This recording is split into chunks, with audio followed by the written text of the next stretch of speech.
मायावती ने 2024 के लिए बनाया प्लान। अब इस रणनीति पर काम कर रही है बसपा।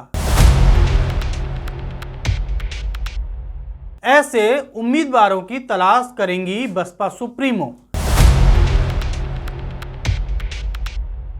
लोकसभा चुनाव में समय कम बचा है, ऐसे में बसपा लोकसभा चुनाव 2024 में बेहतर प्रदर्शन के लिए नए सिरे से रणनीति तैयार कर रही है, जिसके तहत अब उत्तर प्रदेश में बहुजन समाज पार्टी ने भी अपनी तैयारियां शुरू कर दी हैं। फिलहाल इस बार बसपा की नज़र उत्तर प्रदेश की 80 लोकसभा सीटों में से 17 आरक्षित सीटों पर है। मायावती मौजूदा समय में देश के 5 राज्यों में हो रहे विधानसभा चुनाव में व्यस्त हैं। इसके बाद भी वह खाली समय में मंडलवार बैठकें कर रही हैं। इन बैठकों में वह लोकसभा चुनाव की तैयारियों की लगातार समीक्षा कर रही हैं। उन्होंने मंडल प्रभारियों को उम्मीदवारों के चयन का निर्देश दे दिया।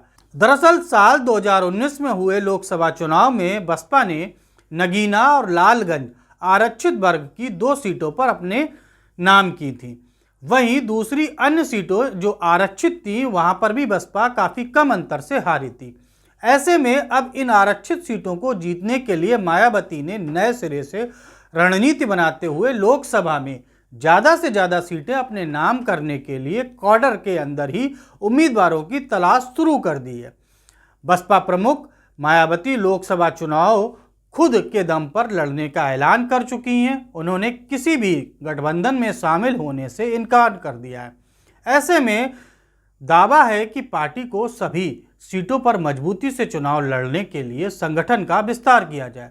बहुजन विचारधारा वाले लोगों को प्रशिक्षण देकर कैडर तैयार किया जा रहा है। साथ ही साथ बूथ और सेक्टर लेवल पर भी समीक्षा का काम जारी है। उल्लेखनीय है कि साल 2014 में लोकसभा चुनाव में शून्य पर सिमटने वाली बसपा पिछले लोकसभा चुनाव में सिर्फ एक ही सीट जीतने में कामयाब रही थी। पिछले लोकसभा चुनाव में पार्टी को 10 सीटें तब मिली थी जब सपा के साथ गठबंधन कर चुनाव के मैदान में उतरी थी। चूंकि सपा से गठबंधन टूट चुका है, इसलिए अब लोकसभा चुनाव में भाजपा सपा से मुकाबले के लिए पदाधिकारियों के साथ पूरी तरीके से तैयारियां करने में जुटी है, ताकि साल 2014 जैसी स्थिति एक बार फिर बसपा को ना देखनी पड़े।